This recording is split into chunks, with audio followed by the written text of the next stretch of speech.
Hi friends. నేను మీ దుర్గతేజ veterinary assistant. అయితే ఈరోజు మన యొక్క టాపిక్ వచ్చేసి downer syndrome in cattle and buffalo. అంటే పడక జబ్బు ఆవులు, గేదెలలో. అయితే అసలు డౌన్‌వర్ సిండ్రోమ్ అంటే ఏంటిది? ఇది ఏ పశువులకు వస్తుంది? వీటి యొక్క కారణాలు ఏ విధంగా ఉంటాయి? లక్షణాలు ఏ విధంగా ఉంటాయి? ట్రీట్మెంట్ ఏ విధంగా ఉంటుంది? అలానే దీని యొక్క ప్రివెన్షన్, అలానే రైతులు చేయవలసిన పనులు ఏమిటి? చేయకూడని పనులు ఏమిటి? అనేది ఈరోజు మన యొక్క టాపిక్. అయితే టాపిక్‌కెళ్ళిపోతే డౌన్ రోడ్ సిండ్రోమ్ అంటే ఆవులు లేక గేదెల్లో పడిపోయి లేవలేకపోవడంను డౌన్ రోడ్ సిండ్రోమ్ అని అంటారు.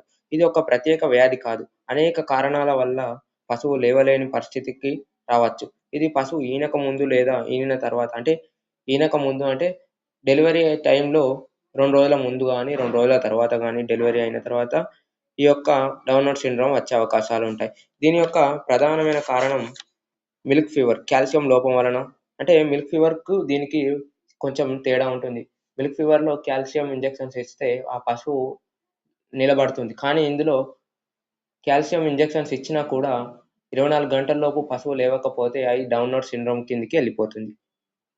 అయితే మెటబాలిక్ డిసార్డర్స్ వల్ల, మెగ్నీషియం లోపం వలన, అలానే ఇతక పోషక ఆహారాల లోపం వలన కూడా ఈ యొక్క పడక జబ్బు వచ్చే అవకాశాలున్నాయి. ఫాస్ఫరస్ లోపం వలన, నరాలు లేదా కండరాలు గాయాల వలన, కష్టంతో కూడిన ప్రసవం అంటే డిస్టోకియా వలన కూడా డౌన్ సిండ్రోమ్ వచ్చే అవకాశాలున్నాయి. వెనుక కాళ్ళు బలహీనంగా మారుతుంది. నిండు కడుపుతో ఉన్న పశువు వేరే పశువుతో పోట్లాడినప్పుడు ఈ యొక్క పశువు కింద పడితే ఒకేసారిగా బరువుతో కూడి కింద పడితే ఆ పశువు గాయాలు అయ్యి, పశువు లేవకుండా పడిపోయి ఉండే అవకాశాలు గూడా కొన్ని కేసెస్‌లో మనం జూస్తూనే ఉంటాం. నరాలు దెబ్బతినడం వలన కూడా డౌన్ సిండ్రోమ్ వచ్చే అవకాశాలుంటాయి. వీటి యొక్క లక్షణాలు ఏ విధంగా ఉంటాయంటే, పశువు కింద పడిపోయి లేవడానికి ప్రయత్నించినా కూడా లేవకుండా ఉంటుంది. కాళ్ళు బలహీనంగా ఉంటాయి. తల ఎత్తి ఉంటుంది. ఆహారం తీసుకుంటుంది కానీ, పశువు ఎంత ప్రయత్నించినా గూడా పైకి లేవదు. శరీరం ఒక వైపుకు ఉంచి పడుకుంటుంది. అసలు రైతులు వెంటనే చేయవలసిన పనులు ఏ విధంగా ఉంటాయంటే, పశువును మెత్తటి నేలపై లేదా ఇసుక సంచులు పశువు కింద పెట్టి ప్రతి 3-4 గంటల మధ్యలో ఒకవైపు నుంచి మరొక వైపుకు పశువును దొర్లించుతూ, తిప్పుతూ ఉండడం మంచిది. శుభ్రమైన నీరు మరియు పచ్చి మేత ఈ యొక్క పశువులకు ఇవ్వాలి. వెంటనే పశు వైద్యుడు లేదా పశు వైద్య సహాయకులకు లేదా అంబులెన్స్‌కి ఫోన్ చేసి సంప్రదించవలసి ఉంటుంది.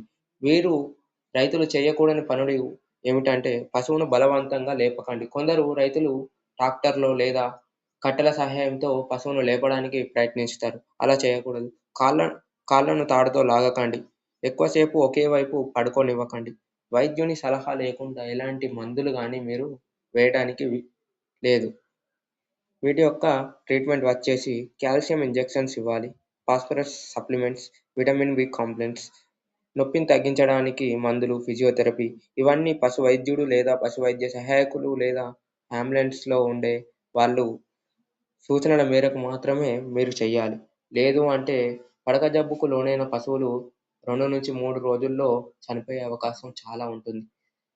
ఎంత ట్రీట్మెంట్ చేసినా 50% పశువులు 4 రోజుల్లో బాగయ్యే అవకాశాలుంటాయి. లేదు అంటే చనిపోయే అవకాశాలు అధికంగా ఉంటాయి.